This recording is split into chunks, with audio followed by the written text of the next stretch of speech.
Welcome back. You're still watching World Inside. I'm Tian Wei. Drought, heat waves, and sanctions. These are just some of the most pressing issues facing the DPRK right now, making the work of the International Federation of Red Cross and Red Crescent more urgent than ever. Earlier, I sat down with the Regional Director for Asia Pacific of the International Federation of Red Cross, Xavier Castellanos, on the organization's efforts in dealing with challenges in the DPRK. Before that, take a look at this. The DPRK is grappling with a looming drought and inevitable food shortages. The UN said more than 10 million people won't have enough food. Dry spells and low rainfall produced the slowest harvest in a decade last year. 1 in 5 children stunted as a result of chronic malnutrition. Food rations have been cut from 410 grams per day in 2015 to 300 grams this year. With harvest expected to yield 20% less this year, it's been a struggle to feed more than 25 million people. Many nations responded to the UN's appeal for humanitarian support for the DPRK, with China one of the biggest donors over the years. But the UN says, under tough sanctions, humanitarian aid to the DPRK has been under increasing strain.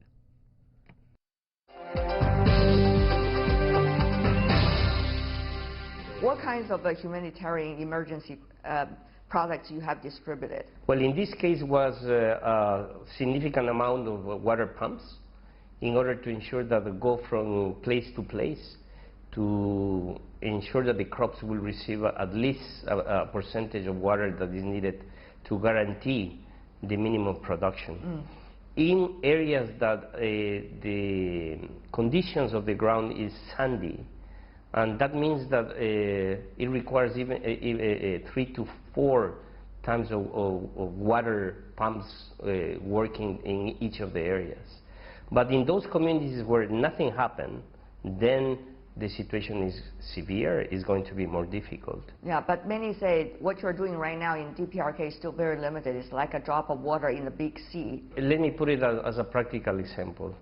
Our appeal for the support that we need for DPRK is of 12 million Swiss francs. We have received only 33%. So money is one of the biggest issues that we have in order to be able to provide the support.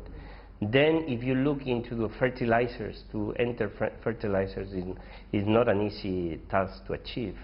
And all the equipment that is needed and all the support that is required, if we don't have the necessary water, it is not only about the crops, it's about the health of the people. Yes. So this has a combination of different effects. How much is the sanctions against the DPRK right now have an impact on your work, including your funding and also the soliciting of support from all over the world?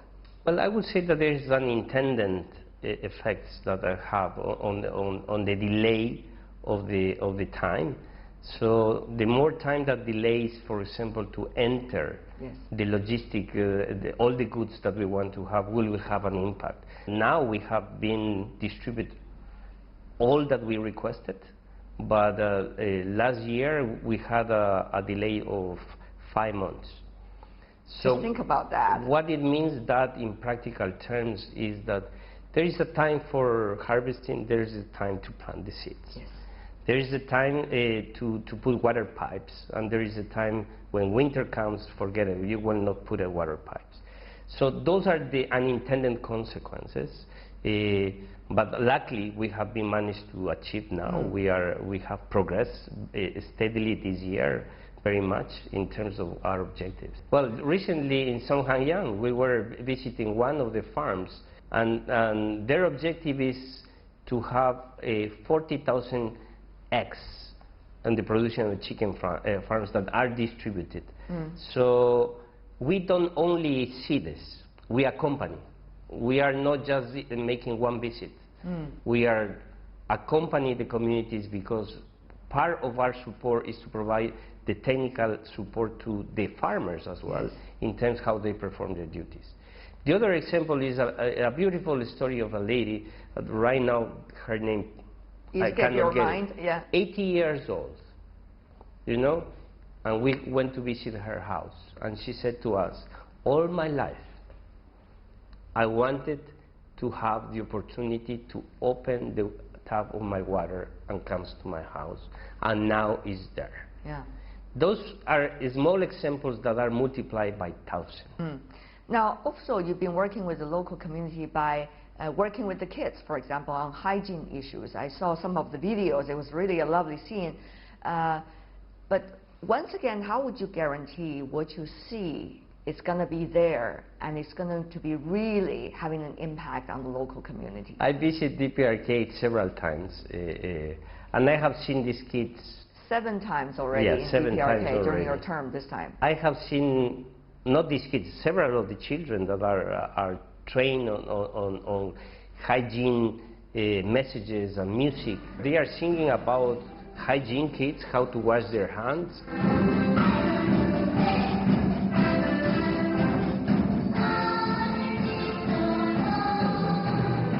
How to be careful about any dengue, how to be careful about the garbage, if there's a garbage, and how to take control of the environment.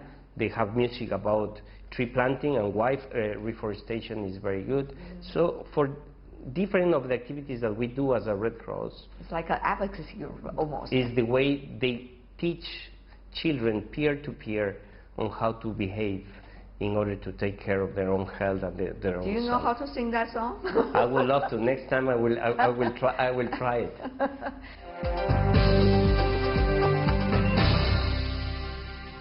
You've been dealing and interacting with various governments or government representatives in your daily work here in Asia. Now, how is the DPRK issue having an impact or being dealt with in your conversations, whether daily or special conversation with them? That's, you know, there is a word that I don't like to use, but many times this word is very relevant, that is indifference. So what I'm trying to say is our job is alleviating human suffering, and when we see indifference, be in DPRK, be in Afghanistan, be in Bangladesh, and when it is not a priority, we felt or we feel sometimes that there is an indifference on humanitarian needs. And that's something that we many times try to advocate, that there are needs. What was it like when they were showing their indifference, or when you received the message there was indifferent attitude from them? No, you see, we have our World Disaster Report launched this year, and we look different parts of the world, and we are talking of why we have people that we don't reach.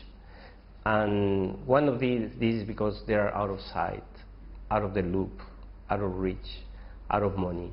So the indifference is somehow reflected in each one of these elements. That for us is not always easy to present these humanitarian needs with a competitive agenda on the news.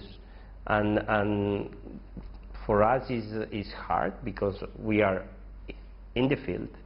We are trying to reach to the people that needs, but the competition of different agendas, it is not always on the top of the decision makers.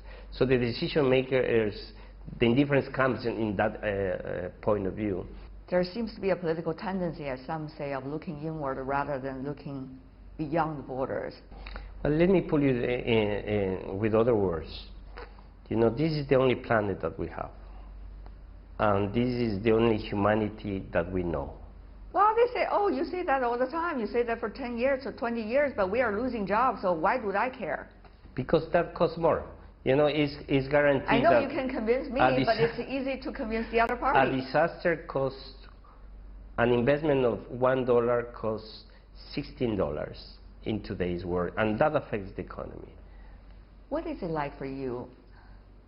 I know you've been working in Haiti, in South America, and now in Asia, some of the countries most suffering from natural disasters and even political complexities.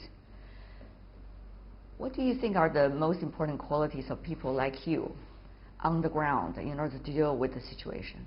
Well, the first one is commitment. The second one, you have to be a truly humanitarian in terms of being principled in action. That sounds abstract. It does sound abstract, but it is a behavior that gives you trust. Give me an example. If you commit something that may affect the integrity of the organization in terms of how you perform or how it's done, or if you start playing games, that will affect the trust of the organization. Was there a time when you were trying to make things happen, of course for the common good, but then there's a realization, if I do that, maybe there would be a very bad trade-off? Were there times? Many times. What is the latest?